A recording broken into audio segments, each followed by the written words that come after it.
Ningún médico pudo salvar al millonario, hasta que la niña le da algo de beber, y ocurrió lo imposible.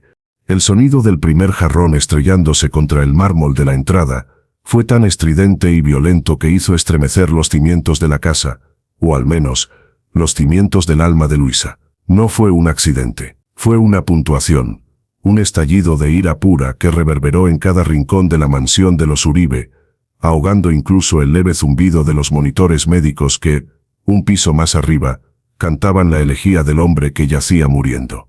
Luisa se quedó paralizada en el umbral de la gran sala, con las manos aún húmedas del agua caliente con la que fregaba los pisos de la cocina de servicio. El corazón le golpeó las costillas como un pájaro aterrado. Conocía ese sonido, era el preludio de la tormenta. Inútil. Pedazo de bestia torpe. Rugió una voz que alguna vez fue potente, y ahora era solo un hilacho ronco, cargado de un odio que el cáncer no había logrado mermar, sino acrecentar. ¿Es que tus manos de sierva no pueden sostener ni una mísera porcelana sin profanarla? Don Sebastián Uribe y Castaño estaba de pie en el centro del recibidor, tembloroso pero recto, como un árbol seco a punto de ser derribado por el viento, pero negándose a caer. La quimioterapia le había robado la carne, dejándole solo un esqueleto enfundado en una bata de seda escarlata que parecía devorarlo. Su calvicie era total. Su piel, cetrina y translúcida, se estiraba sobre los pómulos en una máscara de furia. Pero sus ojos ardían con el fuego lúcido de la rabia. Eran los únicos zinc vivos en ese cuerpo en descomposición.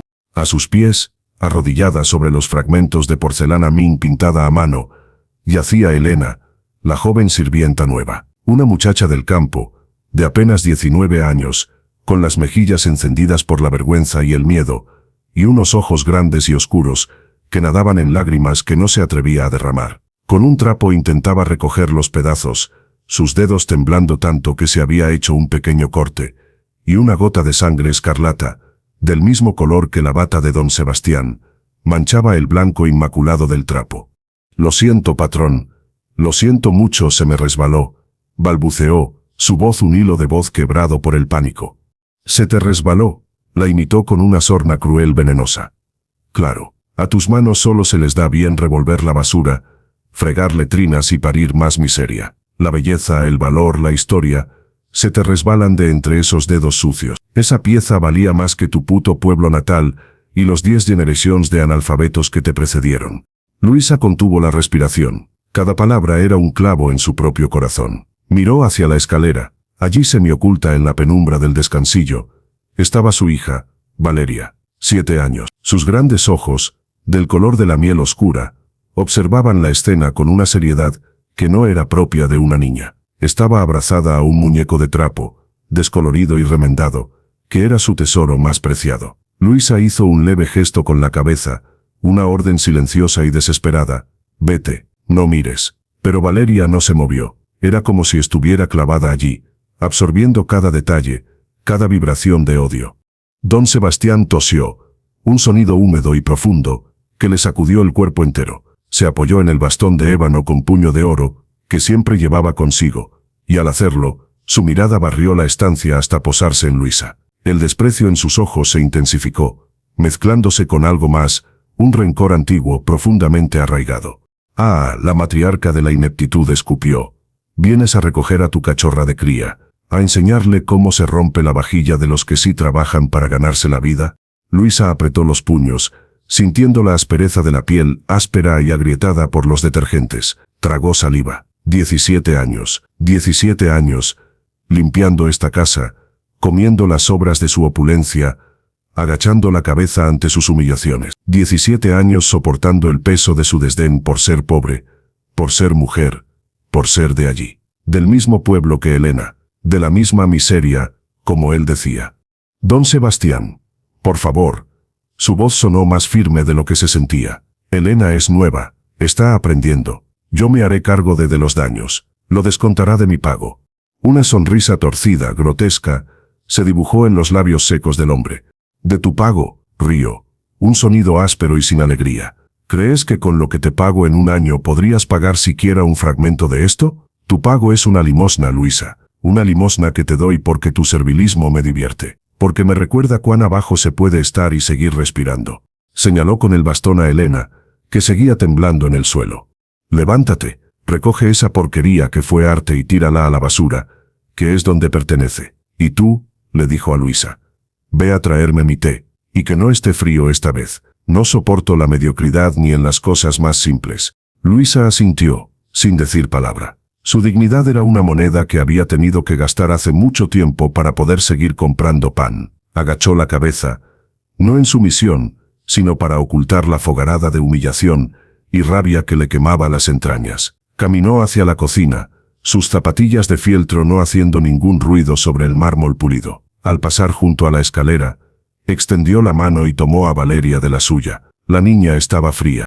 Vamos, mi vida, murmuró, arrastrándola consigo, lejos de ese ojo del huracán de maldad. Desde la cocina, con las manos mecánicamente preparando la tetera de plata, Luisa podía oír los sollozos ahogados de Elena en la lavandería contigua, y la tos seca y persistente de don Sebastián, que subía por la escalera, cada paso un esfuerzo titánico, un recordatorio de que el hombre que esparcía tanto veneno estaba, él mismo, envenenado por dentro. Valeria se sentó en un taburete, abrazando sus rodillas. No lloraba, solo miraba fijamente la puerta, como si aún pudiera ver la escena que se había desarrollado allí. «Mamá, ¿por qué el señor es tan malo?», preguntó, su vocecita cargada de una perplejidad que partía el alma. Luisa suspiró, frotándose la nuca. ¿Cómo explicarle el odio de clase, el rencor enquistado, la amargura de un hombre que lo tenía todo, y al final se daba cuenta de que no tenía nada que lo salvara de la oscuridad? Algunas personas, mi amor, tienen tanto dolor dentro que no saben qué hacer con él, y se los echan a los demás. Es como una herida que supura. ¿Él tiene una herida? Sí, cariño, una muy grande, y muy profunda. Valeria miró su muñeco de trapo, pensativa.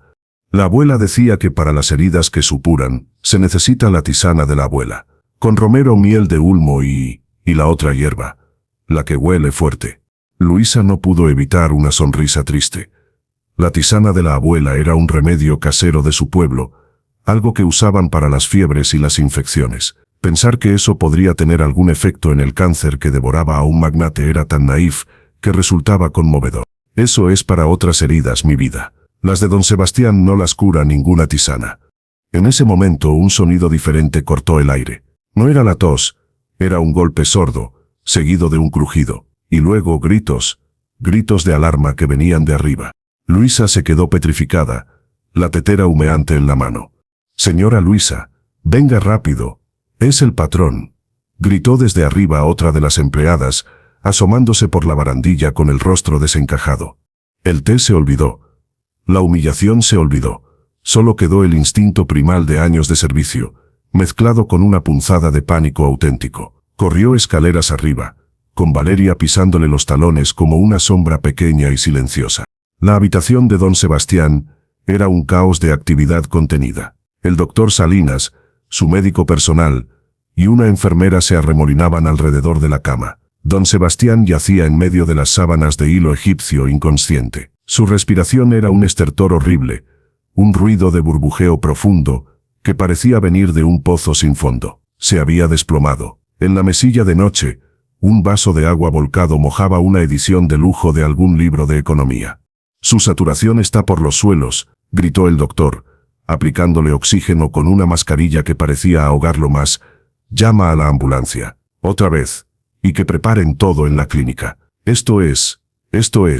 No terminó la frase. No hacía falta. Luisa se apoyó en el marco de la puerta, sintiendo cómo las fuerzas la abandonaban. Lo había visto. La muerte estaba en esa habitación. Se sentaba en el sillón junto a la chimenea, impasible, esperando a que terminaran sus patéticos intentos por retrasar lo inevitable. Los siguientes minutos fueron un torbellino. Llegó la ambulancia con paramédicos eficientes y caras graves. Subieron una camilla, conectaron a don Sebastián a más máquinas portátiles que pitaban en disonancia con las fijas. Lo sacaron de la habitación, un fardo frágil y pálido entre sábanas blancas. La casa entera contuvo el aliento mientras lo llevaban al vehículo que esperaba con las luces girando, pintando las paredes blancas de azul y rojo, un espectáculo mudo y aterrador.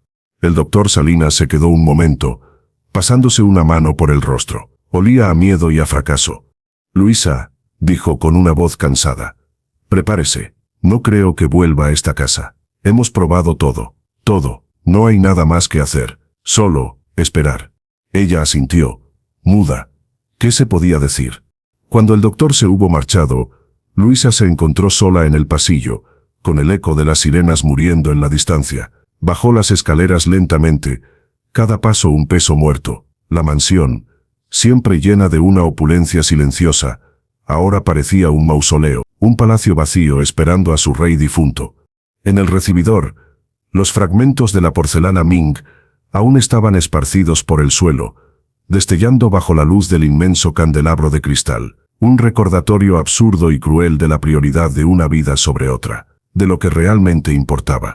Se arrodilló, no por sumisión, sino por agotamiento, y comenzó a recoger los pedazos con sus manos desnudas, sintiendo los bordes afilados contra su piel. Una lágrima caliente y salada finalmente se escapó de sus ojos y cayó sobre el mármol, mezclándose con el polvo de lo que una vez fue belleza. De pronto sintió una manita pequeña y cálida sobre su espalda. «No llores, mami», dijo la vocecita de Valeria. «La herida que supura. Quizás la tisana de la abuela sí pueda curarla». Luisa se volvió y abrazó a su hija con fuerza, enterrando el rostro en su pelo fino que olía a jabón simple y a infancia. La abrazó como si fuera el único zinc real en un mundo que se desmoronaba a su alrededor. 2 días después, la mansión se había convertido en una extensión de la clínica y en una antesala de velatorio. El silencio era opresivo, roto solo por el murmullo bajo de las enfermeras privadas que se turnaban en la planta baja, el tintineo de los teléfonos que sonaban sin parar, llamadas de socios, familiares lejanos, periodistas husmeando, y el constante trajín de médicos de renombre internacional que entraban y salían de la habitación con caras cada vez más sombrías. Don Sebastián había sido devuelto a su casa. Era una práctica común, para que esté en un entorno familiar en sus últimos momentos, decían. Pero Luisa sabía que era porque la medicina había claudicado. No había más protocolos que probar, más fármacos experimentales que administrar. Solo quedaba la hospice care, el cuidado paliativo para hacer la espera de la muerte lo menos terrible posible. Ella era una sombra más en la casa, cambiando sábanas, llevando bandejas con comida que nadie tocaba, contestando el teléfono con un no hay novedades, que se había convertido en un mantra.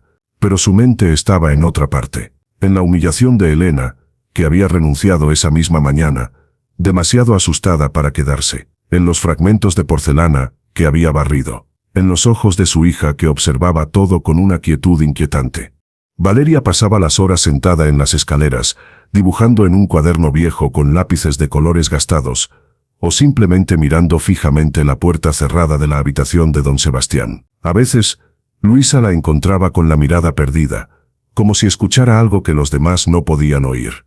Fue en la tarde del segundo día, cuando la tensión alcanzó su punto de ruptura. La habitación se convirtió en un hervidero de actividad frenética. Las alarmas de los monitores sonaron, estridentes, una sinfonía de pánico. Luisa, que estaba puliendo la mesa del comedor, se quedó helada. Oyó las voces elevadas del doctor Salinas y de las enfermeras desde arriba.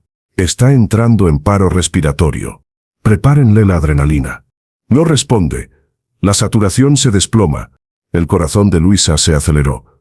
Corrió hacia la escalera, pero se detuvo a mitad de camino. No podía subir. No debía. Se quedó allí, agarrada a la barandilla, los nudillos blancos, escuchando los jadeos, las órdenes secas, el sonido metálico de los instrumentos, el estertor cada vez más débil de don Sebastián. Minutos después, la puerta se abrió. El doctor Salinas salió. No llevaba la chaqueta de médico. Tenía la camisa desarrugada y manchada de sudor. Su rostro era una máscara de derrota absoluta. Se apoyó en la pared del pasillo y se deslizó hasta sentarse en el suelo, con la cabeza entre las manos. Tras él, una de las enfermeras enjugaba lágrimas con el dorso de la mano. Luisa subió los últimos peldaños lentamente, como acercándose a la escena de un accidente. «Doctor», murmuró. Él alzó la vista. Sus ojos estaban rojos, vidriosos. «Se nos va a Luisa», dijo, y su voz era solo un susurro ronco cargado de una emoción cruda que lo desnudaba por completo. «He luchado contra la muerte toda mi vida. He usado la tecnología más avanzada, los fármacos más caros, y ella Ella siempre gana. Es humillante. Desde el umbral de la habitación, Luisa pudo ver la escena. Don Sebastián yacía en la cama, más pequeño que nunca, casi desaparecido entre almohadas y cables. Su respiración era un quejido irregular, un sonido de mecanismo roto. Su piel tenía un tinte grisáceo, cerúleo. La muerte no solo estaba esperando en el sillón, ya se había sentado en el borde de la cama, poniéndole una mano en la frente. «Los familiares», dijo Luisa, automáticamente. «Debo llamar a alguien». El doctor negó con la cabeza, con un gesto de cansancio infinito. «No hay nadie que importe. Su esposa murió hace años. Sus hijos no se hablan con él. Sus socios solo esperan leer el testamento. Está completamente solo. Como todos al final, supongo». La crudeza de esas palabras golpeó a Luisa con una fuerza inesperada. Tanto poder, tanta riqueza, tanta arrogancia, reducida a esto, a un hombre solo, muriendo rodeado de extraños asalariados, con el sonido de máquinas como único requiem. Una ola de lástima, profunda y amarga, le inundó el pecho, lavando away parte de la rabia que había almacenado por años. No era perdón, era comprensión, la comprensión de una tragedia común y terrible. En ese momento de silencio cargado, un pequeño ruido llamó su atención. Valeria estaba de pie en el pasillo, justo detrás de ella. No estaba dibujando. Sostenía en sus manos un pocillo de barro viejo y agrietado, de esos que Luisa usaba para las plantas. Del pocillo salía un leve hilo de vapor, y un olor peculiar, herbal, terroso, ligeramente dulce, el olor de su pueblo, el olor de la tisana de la abuela. La niña miraba fijamente la habitación, a los médicos derrotados, al hombre moribundo. Sus ojos no reflejaban miedo, sino una determinación serena, una compasión instintiva, que trascendía toda comprensión adulta. «Valeria, no», susurró Luisa, extendiendo una mano para detenerla. «Vamos, mi amor, esto no es lugar para ti». Pero la niña esquivó su mano con una suavidad que pareció deslizarse entre sus dedos como el aire. No hubo desafío en su gesto, solo una certeza absoluta y tranquila que paralizó a su madre. Avanzó con sus pequeños pies descalzos, que no hacían ningún ruido sobre la alfombra persa, hacia el umbral de la habitación. «Niña, por favor, esto no es», intentó decir el doctor Salinas, alzando una mano débil, pero las palabras murieron en sus labios al verla pasar. Estaba tan anonadado por la escena surrealista que no tuvo reacción. Valeria entró en la habitación. El contraste era desgarrador. La inmensidad de la estancia, amueblada con oscuros muebles de roble, tapices caros y el equipamiento médico de acero inoxidable, enmarcaba a esa criatura diminuta, vestida con un vestido remendado y limpio, llevando un pocillo de barro humeante como si fuera el tesoro más preciado del mundo. Su muñeco de trapo asomaba por el bolsillo del delantal. Caminó directamente hacia la cama. Las enfermeras, con los ojos enrojecidos y llenos de lágrimas, se apartaron instintivamente, creando un pasillo para ella. No había espacio para la lógica en ese momento, solo para el instinto puro y la abrumadora tristeza. Valeria se detuvo al lado de la cama. Desde allí don Sebastián parecía una montaña de sábanas y huesos. El sonido de su respiración, un rátel húmedo y terrible, llenaba el espacio alrededor de la niña. Ella alzó la mirada hacia Luisa, que se había quedado paralizada en la puerta, y le sonrió, una sonrisa pequeña y serena. Luego, se volvió hacia el hombre moribundo. Con una delicadeza infinita, como si estuviera acunando un pajarito herido, Valeria extendió su manita libre y posó las yemas de sus dedos en la frente de don Sebastián. La piel estaba fría y húmeda, como mármol en un día de lluvia. Susurró con una voz tan suave que era casi como el susurro de las hojas. «No tengas miedo. La herida duele mucho, lo sé». El doctor Salinas hizo un movimiento como para intervenir, pero Luisa, impulsada por un forcejeo interno que no entendía, le puso una mano en el brazo y negó lentamente con la cabeza. Sus ojos, llenos de lágrimas, estaban fijos en su hija. Algo monumental, algo que trascendía toda razón, estaba ocurriendo. Valeria acercó el pocillo de barro a los labios cianóticos y entreabiertos de don Sebastián. «Toma», murmuró. «Es la tisana de la abuela, para la herida que supura. Te va a gustar. Tiene miel». Con una paciencia que era de otro mundo, inclinó el pocillo. Un hilo del líquido ámbar y oscuro, cargado de las hierbas que ella misma había recogido del pequeño jardín de servicio y preparado en secreto en su habitación, se deslizó entre los labios del hombre. La primera gota tocó su lengua, luego otra, y otra. Nadie respiraba. El mundo se había reducido a esa habitación, a esa niña dando de beber a un moribundo una poción de tierra y fe. El tic-tac del reloj de péndulo del pasillo sonaba como un martillazo. El zumbido de los monitores parecía haberse aquietado, conteniendo la respiración electrónica. Durante 10 segundos interminables, nada ocurrió. Solo el estertor constante, horrible. La esperanza absurda que por un instante había florecido en el pecho de Luisa, comenzó a desinflarse, convertida en vergüenza por haber permitido esta escena, por haber expuesto a su hija y su folclore pobre al fracaso más cruel. Pero entonces, don Sebastián hizo un sonido. No fue un quejido de dolor. Fue un suspiro, profundo, larguísimo, como si alguien que se estaba ahogando desde hace años hubiera roto finalmente la superficie y absorbiera el primer bocado de aire puro. Un suspiro que parecía venir de las entrañas de la tierra, cargado de un alivio tan vasto que era casi tangible. Todos en la habitación dieron un respingo. Las enfermeras se agarraron del uniforme la una a la otra. El doctor Salinas se enderezó. Sus ojos de médico, entrenados para observar lo imposible, se abrieron como platos. El estertor se había detenido. La respiración de don Sebastián, que había sido un forcejeo irregular y agónico, se suavizó, se volvió más profunda, más rítmica. El sonido burbujeante y horrible que venía de sus pulmones se desvaneció, replaced por un flujo de aire limpio, silencioso. Y entonces, lo imposible. En la pantalla del monitor cardíaco, la línea irregular, que había estado cayendo en picos alarmantes, comenzó a estabilizarse. Los números que marcaban la saturación de oxígeno, que estaban en un crítico 75%, comenzaron a subir. 76, 77, 80. Subían con una lentitud deliberada, pero subían. Era como ver retroceder la marea. No puede ser, murmuró una de las enfermeras tapándose la boca con la mano. Es imposible. El doctor Salinas se acercó a la cama con movimientos mecánicos, como un sonámbulo. Cogió el estetoscopio que colgaba de su cuello, y con manos que temblaban levemente, se lo puso en los oídos. Con una reverencia instintiva, apoyó el diafragma en el pecho de don Sebastián. El silencio en la habitación era absoluto. Solo se oía la respiración profunda y regular del hombre que minutos antes se estaba muriendo. Los ojos del doctor se llenaron de lágrimas. No eran lágrimas de tristeza, sino de asombro puro, de una conmoción tan profunda que le sacudió hasta la médula. Se quitó el estetoscopio y miró a Luisa, luego a Valeria, que seguía allí, con el pocillo vacío ahora, observando su obra con una calma beatífica. Está respirando, dijo. Y su voz era un hilo quebrado, lleno de incredulidad. Limpiamente. Los pulmones no suenan congestionados.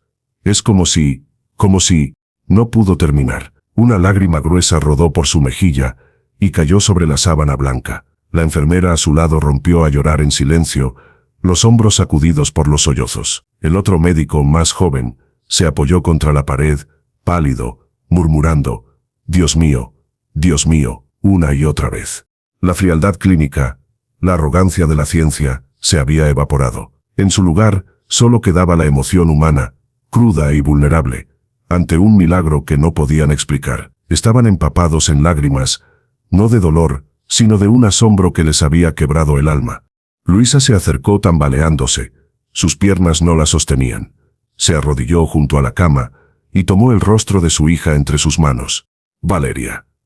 ¿Qué has hecho?, preguntó. Su voz un susurro tembloroso cargado de amor, de miedo, de una gratitud abrumadora. La niña sonrió una sonrisa sencilla, como si hubiera hecho la thing más natural del mundo. Solo le di la tisana para la herida, mami. Como la abuela, le duele menos ahora. En ese momento, don Sebastián Uribe y Castaño emitió otro suspiro, aún más profundo. Y entonces, sus párpados, que habían estado sellados por la inconsciencia y la proximidad de la muerte, se agitaron. Lentamente, con un esfuerzo titánico, se abrieron. No eran los ojos de antes. No ardían con la furia lúcida de la rabia. Estaban nublados, confusos, desorientados, pero estaban vivos, y en ellos, por primera vez en décadas, No había rastro de odio, solo una perplejidad profunda, una vulnerabilidad absoluta. Su mirada vagó por el techo, luego por las caras llorosas de los médicos, hasta que se posó en la niña que estaba de pie a su lado. No dijo nada, solo la miró, y en esa mirada, en el silencio cargado de ese cuarto, hubo un reconocimiento, un destello de algo que se parecía al asombro, a la gratitud, a la más pura y simple humanidad. El doctor Salinas, recomponiéndose como podía, se secó las lágrimas con la manga de la camisa. «Don Sebastián, ¿puede oírme?», preguntó, su voz aún temblorosa. Los labios del hombre se movieron, no salió sonido, solo un leve susurro de aire, pero fue suficiente. El milagro era real. Y el capítulo no terminaba ahí. De repente el sonido estridente del timbre de la puerta principal cortó el hechizo frágil que envolvía la habitación. Sonó una vez, twice, con una insistencia impaciente y familiar. Luisa se puso de pie de un salto. Su rostro, que un momento antes estaba transfigurado por la emoción, se llenó de un pánico instantáneo y visceral. Reconocía ese modo de llamar. Solo una persona en el mundo llamaba así. Era Carmen, la hija mayor de don Sebastián, la leona que olfateaba la herencia. Había llegado. La mirada de Luisa se cruzó con la del doctor Salinas. En sus ojos se reflejó el mismo terror. El mundo real, con sus ambiciones, sus rencores y sus crudezas, irrumpía violentamente en este santuario de lo imposible. Carmen no vería un milagro. Vería una escena grotesca a su padre, vulnerable, rodeado de sirvientes llorosos, y una niña con un pocillo de barro, y su furia no tendría límites. El clímax de tensión se desplazó instantáneamente. El milagro médico asombroso y conmovedor palideció ante la amenaza inmediata y humana que representaba esa puerta. «Valeria, ven», dijo Luisa, con urgencia, agarrándola del brazo. «Tenemos que irnos. Ahora». Pero era demasiado tarde. Oyeron pasos firmes y decididos en el vestíbulo de abajo, la voz autoritaria y fría de Carmen interrogando a otra de las empleadas. «¿Dónde está mi padre? ¿Y el doctor? Por Dios, esta casa huele a perros mojados y pobreza». Los pasos comenzaron a subir la escalera. Tacones afilados que golpeaban el mármol como sentencias de muerte. Luisa empujó a Valeria hacia atrás, intentando esconderla detrás de la cortina de terciopelo junto a la ventana, pero la niña, curiosa, asomó la cabeza. La puerta de la habitación, que estaba entreabierta, se abrió de par en par. Carmen Uribe apareció en el marco, alta e impecablemente vestida con un traje de chaqueta negro y tacones de aguja, con el pelo recogido en un moño severo y un perfume caro que intentó, sin éxito, enmascarar el olor a hierbas y a emoción. Sus ojos, herederos de la misma intensidad que los de su padre, pero fríos como el acero, barrieron la estancia. Vio a los médicos, con las caras aún húmedas y descompuestas. Vio a las enfermeras, trying to recomponerse. Vio a su padre, con los ojos abiertos, consciente, una imagen que claramente no esperaba. Y luego, su mirada se posó en Luisa, acorralada, y en la niña que asomaba desde detrás de la cortina, con el vestido remendado y el pocillo de barro todavía en la mano. Su expresión de preocupación fingida se congeló y se transformó en algo mucho más peligroso, una confusión instantánea que se tornó en sospecha, y finalmente en una ira glacial y controlada. «¿Qué está pasando aquí?», preguntó, y su voz no era un grito, sino un filo de navaja, cortante y preciso. «¿Por qué está esta gente en la habitación de mi padre?». Su mirada se clavó en el pocillo de barro que Valeria aún sostenía. «¿Y qué es esa porquería?». El silencio que siguió fue aún más pesado que el anterior. La tensión era tan palpable que se podía cortar con un cuchillo. Todos contuvieron la respiración. El doctor Salinas abrió la boca para hablar, para explicar lo inexplicable, pero no encontró las palabras. Fue entonces cuando don Sebastián, desde la cama, con una voz que era apenas un hilacho de aire, pero clara, inconfundiblemente suya, habló por primera vez. Sus ojos, ahora un poco más lúcidos, estaban fijos en su hija. «Carmen», susurró. Todos se volvieron hacia él, expectantes. Él hizo una pausa, tomando aliento, y entonces su mirada se desvió de Carmen y se posó en Valeria. Una sombra de algo. Reconocimiento, asombro, cruzó su rostro demacrado, y dijo, con la claridad fantasmal de quien ha estado al borde del abismo y ha visto algo al otro lado: Esa niña, ¿quién es? El silencio que siguió a la pregunta de don Sebastián fue tan espeso y pesado que pareció absorber todo el sonido del mundo. El tic-tac del reloj, el leve zumbido de los monitores, incluso la propia respiración de los presentes, todo se ahogó en ese vacío cargado de incredulidad y tensión punzante. Los ojos de don Sebastián, ahora desprovistos de la niebla de la agonía pero velados por una profunda confusión, permanecían fijos en Valeria. No era la mirada de antes, la del amo despiadado que humillaba a una sirvienta y su hija. Era la mirada de un náufrago que ve una luz en la orilla, desconcertado, casi temeroso de que fuera un espejismo. Carmen Uribe rompió el hechizo. Su presencia en la habitación era como un bloque de hielo en un horno caliente. Todo el calor, la emoción cruda y el asombro que habían llenado el espacio se congelaron al instante bajo su escrutinio glacial. Padre, dijo avanzando hacia la cama con pasos firmes que resonaban como martillazos en el silencio. Estás despierto. Gracias a Dios. Las palabras eran correctas, pero su tono era plano, carente de cualquier calor real. Su mirada no se apartaba de Valeria y Luisa, como si estuvieran contaminando el aire. Pero repites la pregunta. ¿Quién es esta niña? Es la hija de la sirvienta. Nada más. Don Sebastián parpadeó lentamente, como si procesara la información con una lentitud exasperante. Su frente, donde Valeria había posado su mano, aún lucía una tenue marca, como un recuerdo de ese contacto. La sirvienta, murmuró, y su voz, aunque débil, tenía un deje de la antigua acritud. Luisa. Sí, Luisa, confirmó Carmen con impaciencia.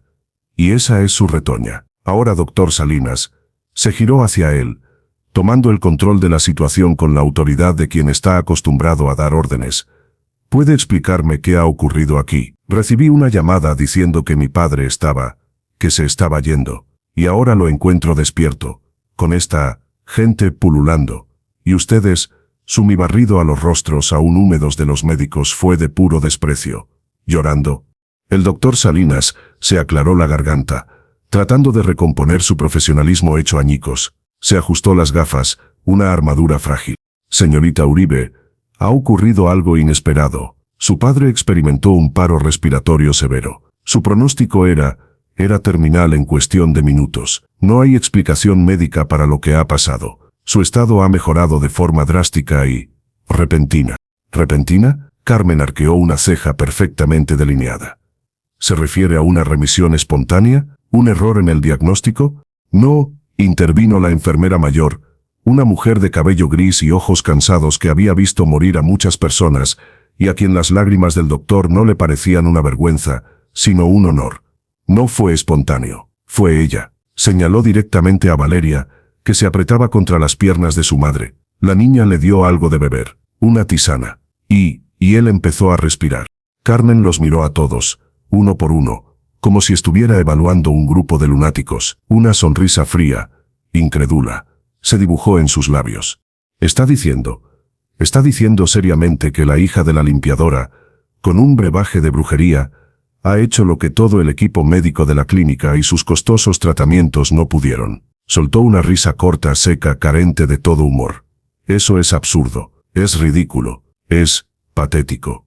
Luisa sintió como la sangre le huía del rostro. La humillación, siempre al acecho, regresaba con una fuerza renovada. Agarró a Valeria con más fuerza, intentando fundirla con su cuerpo, protegerla de la venenosa incredulidad de esa mujer. Señorita Carmen, por favor, mi hija solo quería ayudar. Es una tontería, lo sé, pero... Claro que es una tontería, cortó Carmen, su voz elevándose por primera vez, afilada como un cuchillo. Una peligrosa y sucia tontería. ¿Qué le dio? ¿Qué porquería le hizo tragar a mi padre en un momento de vulnerabilidad? Valeria, asustada por la furia de la mujer, enterró la cara en el vestido de su madre. El pocillo de barro que aún sostenía con fuerza, se estrelló contra el suelo y se hizo añicos, esparciendo los restos oscuros y húmedos de la tisana sobre la alfombra persa. Mira, dijo Carmen, señalando los fragmentos con un gesto triunfal, destrozando más cosas, como madre, como hija. Fue entonces cuando don Sebastián volvió a hablar. Su voz era un poco más fuerte, teñida de una urgencia que no entendía. Cállate, Carmen. La hija mayor se volvió hacia él, sorprendida. Su padre nunca la había callado de esa manera. Con ira, sí, con desdén, a menudo, pero nunca con esa brusquedad casi abstracta, como si su mente estuviera en otra parte. Padre, no entiendes. Esta gente dijo que no tenía miedo, murmuró don Sebastián, hablando más para sí mismo que para los demás, sus ojos vidriosos fijos en el espacio vacío frente a él. La herida duele menos. Carmen palideció, no de preocupación, sino de rabia. Esas palabras, esas frases sueltas y delirantes, eran la confirmación de que algo raro, algo que escapaba a su control, había ocurrido. Estás delirando, padre. La fiebre, la medicación. Se volvió al doctor Salinas. ¿Le ha administrado algo que pueda causar alucinaciones?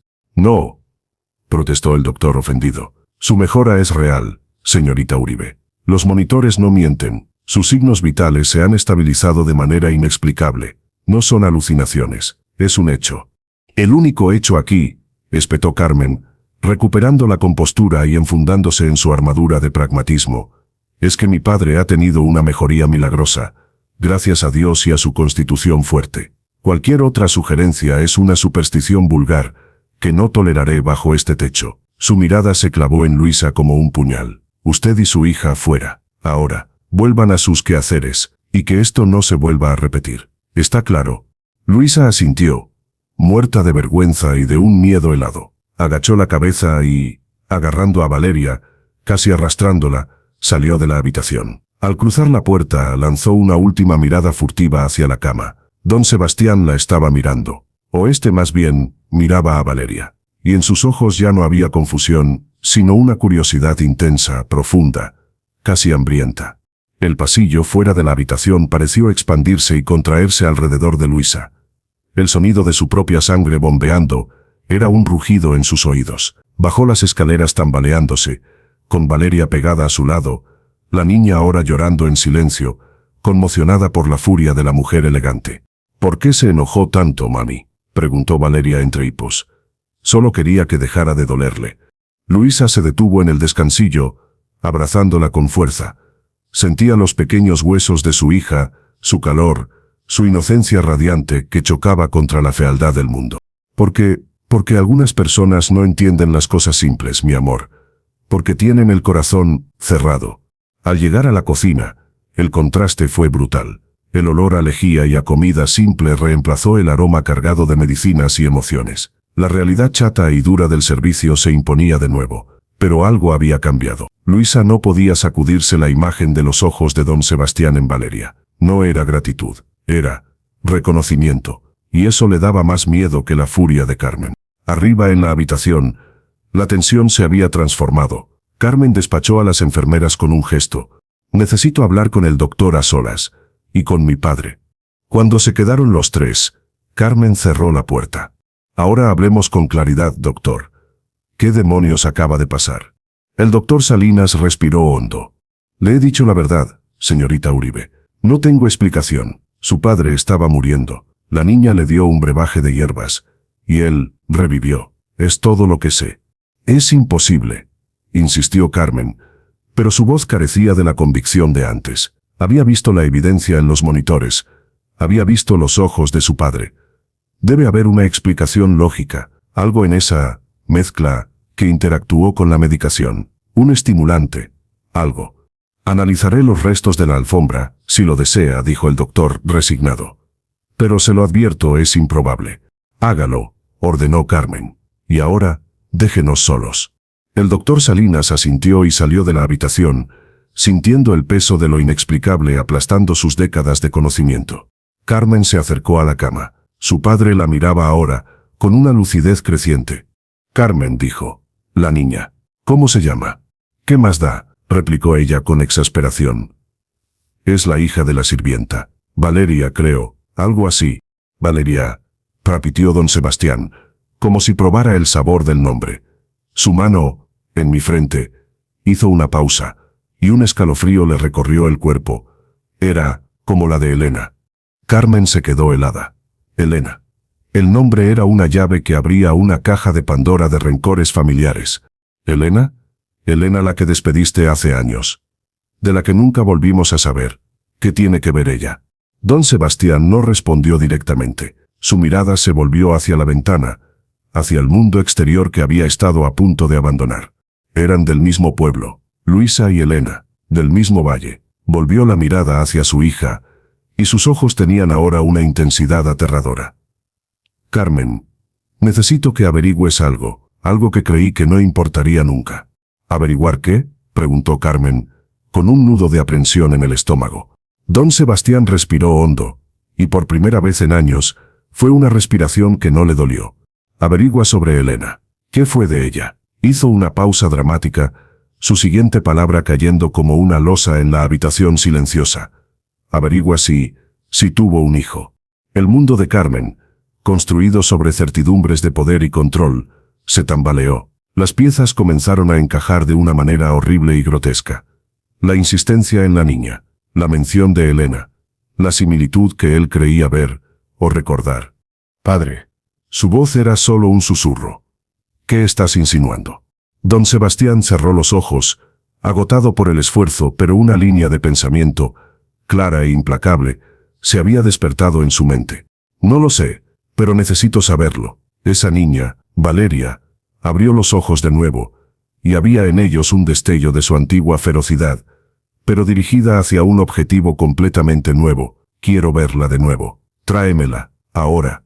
La orden de su padre resonó en los oídos de Carmen como el eco de un disparo en un cañón. No era una petición, era un mandato, teñido de esa vieja autoridad que ella creía extinguida por la enfermedad, y estaba salpicado de una urgencia, de una curiosidad casi obscena, que le heló la sangre. ¿Traerla? ¿Ahora?, logró articular, su voz sonando extrañamente estridente en sus propios oídos. Padre, estás exhausto. Lo que necesitas es descansar, no entretenimientos folclóricos.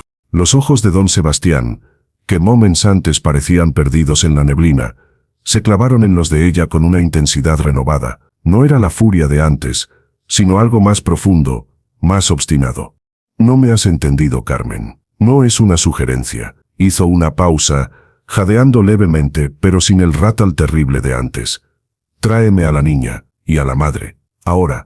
La fría pragmática de Carmen se estrelló contra el muro de esa determinación. Sabía ese tono. Era el tono que usaba cuando iba a cerrar un trato multimillonario o a destruir a un competidor. No había lugar para la discusión. Asintió, con la mandíbula apretada, cada músculo de su cuerpo en tensión. Como quieras. Salir de la habitación fue como escapar de una campana de vacío. En el pasillo, se apoyó contra la pared, sintiendo la frialdad del yeso a través de la fina seda de su chaqueta. Su mente, ágil y calculadora, trabajaba a toda velocidad. Elena. ¿Por qué Elena ahora? ¿Qué conexión delirante estaba haciendo? La idea que insinuaba su padre era tan grotesca, tan ridícula, que ni siquiera quería considerarla. Pero el hecho de que él la considerara, eso cambiaba todo. Si su padre empezaba a divagar sobre hijos bastardos y sirvientas, especialmente en su estado actual, podía sembrar un caos irreversible en los delicados hilos de la herencia y el poder familiar. Bajó las escaleras con paso firme, su taconeo anunciando su llegada como un presagio. En la cocina Luisa estaba frotando una olla con una ferocidad que delataba su pánico, mientras Valeria, sentada en el mismo taburete, miraba fijamente su muñeco de trapo, acariciándole el pelo enredado. Ambas se sobresaltaron al verla entrar. Luisa se secó las manos en el delantal, una mancha de humedad oscura spreading sobre la tela barata. «Señorita Carmen, ¿necesita algo?», preguntó, su voz temblorosa. Carmen se detuvo al otro lado de la enorme isla de mármol, manteniendo la distancia física y social. Olía a jabón de lavar y a simpleza. Le resultaba ofensivo. «Mi padre las quiere ver», dijo, sin preámbulos, observando sus reacciones como un halcón. Luisa palideció visiblemente. Agarró el borde de la encimera para sostenerse. «Vernos. ¿Por qué? ¿Ha pasado algo? ¿Se encuentra mal otra vez?» «Al contrario», espetó Carmen, y no pudo evitar que el resentimiento se colara en su tono. «Parece que se encuentra demasiado bien. Tanto que quiere agradecer personalmente a la niña». La palabra agradecer sonó falsa y venenosa en su boca. Luisa miró a su hija, luego a Carmen. El miedo en sus ojos era tan palpable que casi se podía tocar. Sabía, con la sabiduría instintiva de los oprimidos, que nada bueno podía venir de que el león llamara a su guarida a los ratones de campo. Señorita, por favor, Valeria es solo una niña. Está asustada. Lo de antes fue una tontería. Un accidente. No hace falta. Mi padre no suele pedir cosas dos veces, Luisa. La interrumpió Carmen, con una frialdad cortante, y menos aún a sus empleadas. ¿Vas a obligarme a que sea yo quien lleve a la niña? La amenaza velada surtió efecto. Luisa se encogió derrotada. Tomó la mano de Valeria. Vamos, mi vida, murmuró, con una voz que pretendía ser calmada pero que vibraba de terror. El Señor quiere verte. Valeria alzó sus grandes ojos hacia Carmen. No había miedo en ellos, solo una curiosidad serena y una tristeza profunda que desconcertó a la mujer. ¿Le duele menos?, preguntó la niña, con sencillez. La pregunta, tan inocente y directa, desarmó por completo a Carmen por un segundo. Se sintió expuesta, torpe, gruñó algo ininteligible y giró sobre sus tacones. Síganme. La subida fue un viacrucis en silencio. Luisa sentía las piernas de plomo. Cada paso era un esfuerzo. Valeria, en cambio, subía con una determinación tranquila, como si cumpliera con un destino del que solo ella era consciente. Al entrar en la habitación, la atmósfera era diferente. La energía frenética de la crisis médica había dado paso a una calma tensa, cargada de electricidad estática. Don Sebastián estaba más incorporado sobre las almohadas. El doctor Salinas había desaparecido, probablemente desterrado por Carmen. Él los observó entrar, y su mirada, lúcida y afilada, se posó directamente en Valeria, ignorando por completo a Luisa. «Acércate», dijo, y su voz, aunque débil, tenía una cualidad que obligaba a obedecer. Valeria soltó la mano de su madre y dio un paso adelante, luego otro, hasta quedar al borde de la cama. No parecía intimidada por la opulencia de la habitación, ni por la presencia del hombre poderoso. Lo miraba con la misma curiosidad con la que habría mirado un árbol antiguo o un animal herido. Don Sebastián la estudió. Recorrió cada centímetro de su rostro, los ojos color miel oscura, el pelo castaño lacio y fino, la forma de su nariz, la curva de sus labios. Su propia respiración se hizo más superficial, no por dificultad, sino por concentración. «Dime, niña», preguntó, y su tono era extrañamente suave, casi áspero por el desuso. «¿Qué me diste a beber?» «La tisana de la abuela», respondió Valeria, sin vacilar, «para la herida que supura». «¿Y qué tenía? ¿Qué hierbas?» «Romero, para la fuerza», recitó la niña, como si repitiera una lección aprendida. «Miel de ulmo, para la dulzura y la garganta, y ruda, para sacar el mal». Luisa contuvo la respiración. La ruda, una hierba fuerte, amarga, que su madre usaba para limpiar las malas energías y que en dosis altas podía ser tóxica. Dios mío, ¿y si por eso había funcionado? ¿Y si había sido un veneno que por casualidad había interactuado con los fármacos? Don Sebastián no pareció alarmarse. Asintió lentamente, como si la respuesta tuviera un sentido profundo para él. «¿Quién te enseñó?» «¿Tu madre?», preguntó, y por primera vez su mirada se desvió hacia Luisa, evaluándola, descartándola casi de inmediato. «No», dijo Valeria. «Mi abuela Lila, la mamá de mi mami. Ella sabía mucho de las hierbas del valle». El nombre cayó en la habitación como una piedra en un estanque quieto. Don Sebastián se quedó absolutamente inmóvil. Su rostro, ya pálido, se tornó de un blanco grisáceo. Sus labios se entreabrieron. Sus ojos, fijos en Valeria, se dilataron. No con el asombro del milagro, sino con el horror de un reconocimiento que iba mucho más allá de lo que Carmen había temido. «Lila», susurró. El nombre fue una exhalación fantasma, cargada de una emoción tan brutal, que hizo que Carmen diera un paso instintivo hacia la cama. «Padre, ¿qué ocurre?», preguntó, alarmada por su expresión. Pero él no la oyó. Su mundo se había reducido a la niña y al eco de ese nombre en su cráneo. «Lila Morales», preguntó, y su voz tembló de una manera que no lo había hecho ni en el peor momento de su dolor. Valeria asintió con naturalidad. «Sí, la abuela Lila. Pero ella se fue al cielo cuando yo era chica». Don Sebastián cerró los ojos con fuerza, como si recibiera un golpe físico. Un gemido bajo y desgarrador le escapó del pecho, llevó una mano temblorosa a su rostro, cubriéndose los ojos. «Dios mío», murmuró. Luisa sentía que el suelo se abría bajo sus pies. ¿Cómo conocía él el nombre de soltera de su madre? Su madre, una humilde mujer del valle que nunca en su vida había salido de la provincia, que había muerto hace años, olvidada por todos excepto por ella. Un frío terrible, que no tenía nada que ver con la temperatura de la habitación, le recorrió la espalda. Carmen miraba la escena, completamente perdida. El pánico que veía en su padre era real, visceral, y no tenía nada que ver con la enfermedad. Era el pánico de un secreto desenterrado. Padre, por el amor de Dios, ¿qué te pasa? ¿Quién es Lila Morales? Don Sebastián no respondió. Bajó la mano de su rostro y miró a Valeria de nuevo, pero ahora su mirada era diferente. Ya no era curiosidad, era terror, y algo más, algo que parecía remordimiento. Tu abuela, tartamudeó, buscando palabras. ¿Era de San Ignacio del Valle, del caserío de la Cuesta? Luisa sintió que las fuerzas la abandonaban. Se apoyó contra el marco de la puerta. Sí, logró decir, su voz un hilo. ¿Cómo lo sabe usted, don Sebastián?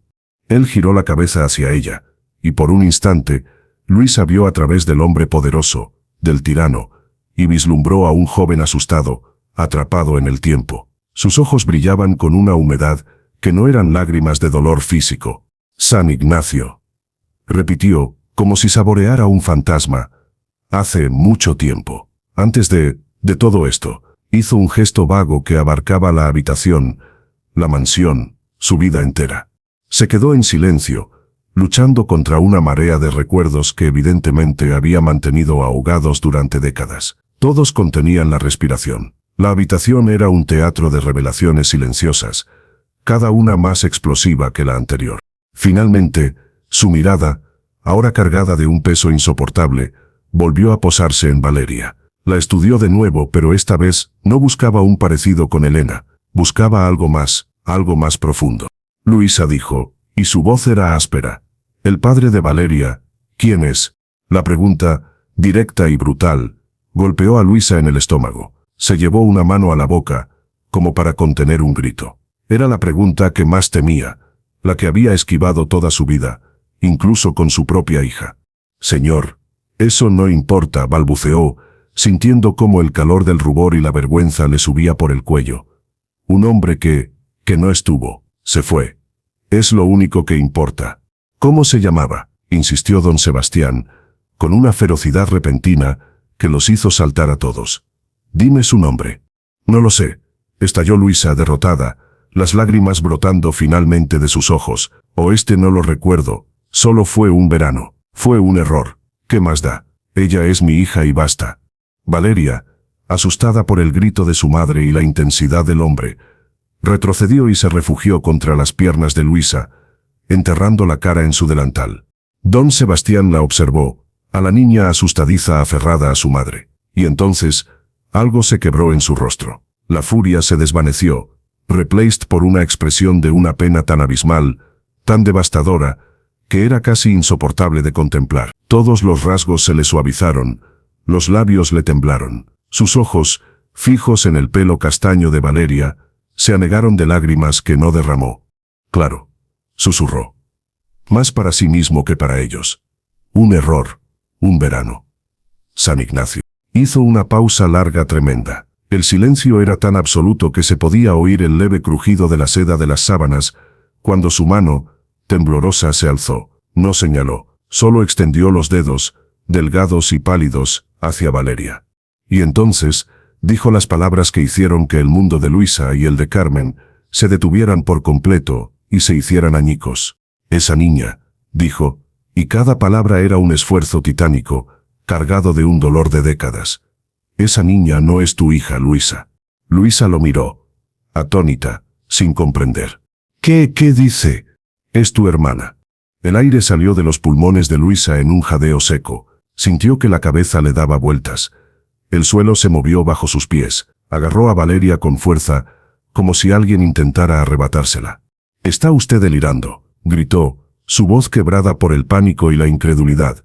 «Es mi hija. Yo la parí. Yo la he criado». Don Sebastián negó lentamente con la cabeza, las lágrimas finalmente escapándose y surcando sus mejillas hundidas. «No es posible. Su mirada era de una lástima infinita. Lila Morales. Tu madre murió hace 12 años. Valeria tiene 7. Hizo una pausa, dejando que la cruel matemática del tiempo hiciera su trabajo. Lila era la hermana de Elena, tu tía. Luisa se quedó paralizada. Las piezas giraban en su mente, formando una imagen tan monstruosa que su cerebro se negaba a aceptarla. Elena, su prima, la chica a la que había recomendado para el trabajo, la que don Sebastián había humillado y despedido años atrás por una falta insignificante, y de la que nunca más se supo. Elena, murmuró, sintiendo el sabor amargo del nombre. ¿Qué tiene que ver Elena con esto? La mirada de don Sebastián fue la confesión. El dolor, la vergüenza, el remordimiento de toda una vida se reflejaron en sus ojos grises. Ese verano, en San Ignacio, hace casi 20 años, su voz era apenas un susurro ronco. Yo era joven, ambicioso. Iba a comprar tierras allí. Conocí a Elena. Ella era. No pudo continuar. No hizo falta. Carmen emitió un sonido ahogado, como si la hubieran golpeado en el estómago. Se apoyó en el sillón de terciopelo, su rostro impecable demudado por el horror y el asco. No, gimió. Padre, no me digas que... Don Sebastián cerró los ojos, agotado, vencido. Elena se fue del pueblo. Nunca supe más de ella, hasta que Luisa vino a trabajar aquí. Años después, reconocí su apellido. Su parecido me dio miedo. Por eso la despedí tan bruscamente aquella vez. No podía soportar verla. Me recordaba a lo que había hecho, a lo que había perdido. Miró a Valeria, que ajena al terremoto que suscitaba su existencia, observaba a los adultos con ojos asustados. Esa niña tiene sus ojos, tiene los ojos de Elena, y los míos. La revelación final cayó como un hacha. Luisa sintió que las piernas le flaqueaban, se desplomó de rodillas en la alfombra, abrazando a Valeria con una fuerza desesperada. No era su hija, era su prima hermana, la hija de su prima Elena y de este hombre moribundo, la hija que él había negado, de la que había huido, la niña que él había humillado sin saberlo, llamándola hija de la sirvienta, sin saber que era su propia sangre. Dios mío, lloriqueó Luisa, enterrando el rostro en el pelo de la niña. Valeria, mi niña. Carmen miraba la escena, y en sus ojos ya no había desprecio, sino puro terror. El horror no era moral, era financiero, dinástico, una heredera ilegítima, una bastarda, justo cuando su padre estaba más vulnerable. Esto era una pesadilla. Don Sebastián extendió la mano temblorosa hacia Valeria. Su voz era un ruego, un susurro cargado de décadas de arrepentimiento y de una necesidad abismal. Ven, le dijo a la niña. Por favor, déjame verte. Valeria, desde el abrazo de Luisa, alzó la mirada. Vio al hombre viejo y lloroso, vio sus dedos extendidos, y entonces, con esa compasión instintiva que había guiado sus acciones desde el principio, se soltó suavemente de Luisa y dio un paso hacia la cama, luego otro. Alcanzó la cama y, sin vacilar, puso su pequeña mano en la grande, temblorosa y fría de don Sebastián. Él cerró los dedos alrededor de los de ella, con una suavidad infinita, como si sostuviera el zinc más preciado del mundo. Un sollozo profundo, liberador, le sacudió el cuerpo. «Mi niña», susurró. Lo siento tanto». El tiempo se suspendió en la habitación. No era el silencio tenso de antes, sino uno profundo, pesado, cargado del eco de una verdad que había permanecido enterrada durante 2 décadas y que ahora yacía expuesta, cruda y palpitante, entre los 4 personajes. Luisa, arrodillada en la alfombra, sentía el mundo desmoronarse a su alrededor. Valeria no era su hija, era su prima, la hija de su querida prima Elena, a la que había visto partir del pueblo con el corazón roto y el vientre hinchado de un secreto que se llevó a la tumba. Y el padre era este hombre, este titán caído que ahora sollozaba agarrado a la mano de la niña. Todas las piezas encajaban con una precisión cruel, la brusca contratación de Luisa años atrás, la repentina y despiadada expulsión de Elena, la obsesión de don Sebastián por humillarlas, por mantenerlas pequeñas, era la proyección de su propia culpa, de su miedo a que el pasado lo alcanzara. «¿Tú?», logró decir Luisa alzando la vista hacia la cama. Su voz no era un grito, era un lamento roto, cargado de una rabia que había fermentado durante años. Tú la echaste a Elena, sabiendo que estaba embarazada, sabiendo que no tenía a nadie. Don Sebastián no negó. Apretó los ojos con fuerza, como si intentara borrar una imagen imborrable. Tenía miedo, confesó, y la admisión sonó tan vil y patética que hasta Carmen hizo una mueca de disgusto. Mi carrera, mi nombre, mi esposa, todo se habría venido abajo. Le di dinero, le di una cantidad obscena de dinero para que se fuera, para que no dijera nada. ¿Y qué le pasó?, preguntó Luisa, levantándose lentamente, con una dignidad herida que la hacía parecer más alta. ¿Sabes qué le pasó a tu hija después de que la compraras y la tiraras away como basura? La pregunta flotó en el aire, envenenada. Don Sebastián la miró y en sus ojos solo había un vacío aterrador. No quise saber. No me atreví. Murió, espetó Luisa y las palabras cayeron como losas. Murió sola, en una pensión de mala muerte en una ciudad que no era la suya, pariendo a esta niña. Murió de una infección que cualquier médico con un mínimo de decencia habría curado. Pero no tenía dinero. El que tú le diste se lo llevó un hombre que prometió ayudarla y la abandonó. Me mandó una carta, una sola carta, pidiéndome que, si algo le pasaba, cuidara de su bebé, que se llamara Valeria, como nuestra abuela. Las lágrimas le corrían por la cara sin control. Y yo lo hice. La amé como si fuera mía, porque era lo único que quedaba de ella. Y tú la has menospreciado cada día de su vida. Don Sebastián emitió un sonido que era mitad grito, mitad rugido de dolor. Se retorció en la cama, agarrado a la mano de Valeria como a un salvavidas. No lo sabía, juro que no lo sabía. Y aunque lo hubieras sabido, te habría importado un bledo, gritó Carmen, encontrando finalmente su voz. Su rostro estaba distorsionado por una furia glacial. El miedo inicial había dado paso a la rabia pura. Su herencia, su mundo, estaba siendo amenazado por un fantasma del pasado. Esto es una farsa, una manipulación grotesca. ¿Crees que vamos a creer esta novela de folletín? Necesitamos pruebas, ADN, abogados.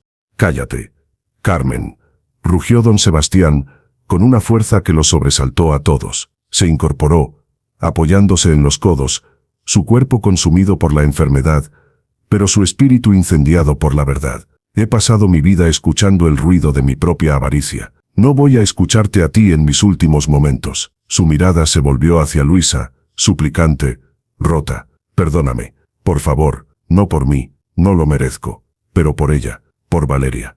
Luisa lo miró, y en su corazón se libraba una guerra titánica. El odio, justo y ardiente, luchaba contra un destello de piedad por el hombre roto que tenía delante, y sobre todo, contra el amor abrumador que sentía por la niña que estaba en el centro de todo esto. Fue Valeria quien rompió el impasse. Ella, que había escuchado todo con una serenidad sobrenatural, apretó la mano de su padre biológico. «¿La herida duele mucho, verdad?», preguntó, con su simpleza devastadora. Don Sebastián miró a su hija, y un nuevo torrente de lágrimas surcó su rostro. «Sí, cariño», susurró. «Duele mucho, desde hace mucho tiempo». «La tisana de la abuela ayuda», dijo Valeria. Pero la abuela Lila decía que para las heridas muy viejas hace falta otra cosa. Todos la miraron, fascinados y confundidos por su certeza. «¿El qué, mi vida?», preguntó Luisa, su voz aún temblorosa. «Perdonar», dijo la niña, como si estuviera diciendo la thing más obvia del mundo. «O que te perdonen. Es lo mismo, es la hierba más fuerte». Las palabras, dichas con la inocencia absoluta de una niña de 7 años, cayeron en la habitación con el peso de una verdad ancestral. Carmen hizo un gesto de desdén, pero se quedó callada, impactada a pesar de sí misma. Luisa sintió como una compuerta se abría en su corazón. Don Sebastián cerró los ojos, y su cuerpo se estremeció con un sollozo que parecía venir de lo más profundo de su alma. «No puedo pedirte eso, Luisa», lloró. «No tengo derecho». Luisa miró a Valeria, miró sus ojos, que eran los ojos de Elena, llenos de una luz que la crueldad del mundo aún no había logrado apagar. Miró al hombre que había arruinado la vida de su prima, y que ahora yacía destrozado por su propia culpa. Y entendió. El verdadero milagro no había sido la tisana. Había sido Valeria. Su capacidad de ver la herida detrás de la furia, la humanidad detrás del monstruo. Respiró hondo, tomando la decisión más difícil de su vida. «No te perdono por ti, Sebastián», dijo, y era la primera vez que lo llamaba por su nombre de pila. Y no te perdono por mí, lo hago por ella, señaló a Valeria, para que no cargue con el peso de nuestro odio, para que su herida no supure como lo ha hecho la nuestra. Un silencio absoluto llenó la habitación. Don Sebastián abrió los ojos y miró a Luisa con una gratitud tan vasta que era casi divina. Era la absolución que nunca había esperado recibir. Gracias, susurró. Y fue lo único que pudo decir. Luego su mirada se volvió hacia Carmen. Su hija legítima estaba pálida, rígida, como una estatua de hielo. Carmen dijo, con una voz que recuperaba fragmentos de su antigua autoridad, pero suavizada por la humildad. Ella es tu hermana, tu sangre. Lo será legalmente antes de que el día termine. Llama a mi abogado. Ahora, quiero reconocerla. Quiero darle mi apellido. Quiero que herede lo que le corresponde. Carmen pareció despertar de un trance. «¿Estás loco?», gritó. «No puedes hacer eso. Los accionistas, la prensa, sería un escándalo. Arruinarías todo lo que has construido». «Ya está arruinado», gritó él con la última chispa de su fuerza. «Construí un imperio sobre cimientos de mierda y culpa. Esto es lo único real que he hecho en toda mi vida. Hacer lo correcto. Por una vez en mi puta vida. Ahora obedece, Carmen, o te juro por Dios que no heredarás ni el polvo de esta maldita casa». La amenaza, tan feroz y definitiva, quebró la resistencia de Carmen. Con una mirada de odio puro dirigida a todos y a nadie, giró sobre sus tacones y salió de la habitación, sacando su teléfono con mano temblorosa. El sonido de sus tacones alejándose por el pasillo fue el sonido de una era terminando. Don Sebastián se desplomó sobre las almohadas, exhausto, consumido por el esfuerzo emocional. Pero en sus ojos había una paz que no se había visto en décadas. La herida, la de verdad, había sido por fin expuesta al aire y empezaba, lentamente, a cicatrizar. Luisa llamó débilmente. Ella se acercó. «Quédense», suplicó. «Las dos. Por favor. No me dejen solo. Ayúdenme a aprender a ser su padre». Luisa miró a Valeria, que se había subido a la cama y acurrucado junto al hombre, poniendo su pequeña mano sobre su pecho, sobre el corazón que había estado a punto de detenerse para siempre. «No nos vamos a ir», dijo Luisa, y su voz era firme por primera vez. «Pero las cosas serán diferentes. Aquí no habrá más sirvientas. Habrá familia, o no habrá nada». Don Sebastián asintió, un leve movimiento de cabeza. Una sonrisa triste, llena de dolor y de esperanza, se dibujó en sus labios. «Familia», repitió, como si probara una palabra nueva y hermosa. Y entonces, rodeado por las dos mujeres a las que había hecho sufrir tanto y que, por un milagro de Grace y de una niña, le estaban ofreciendo una segunda oportunidad, Sebastián Uribe y Castaño cerró los ojos, no para morir, sino para descansar. Por primera vez en su vida, descansar de verdad. La cura no había estado en la hierba, ni en la miel, ni en la ruda. Había estado en la verdad. Y en el perdón. La única medicina lo suficientemente fuerte como para sanar una herida que había supurado durante 20 años. Fuera, el sol comenzaba a ponerse, tiñendo de oro las paredes de la mansión. Dentro, en la gran cama, un hombre dormía en paz, con la mano de su hija entre las suyas, y a su lado, una mujer que había sido hermana, madre y sirvienta, lo vigilaba, no con sumisión, sino con la ferocidad tranquila de quien ha elegido, por amor, cerrar un círculo de dolor y empezar uno nuevo. El milagro final no había sido sobrevivir. Había sido simplemente aprender a vivir.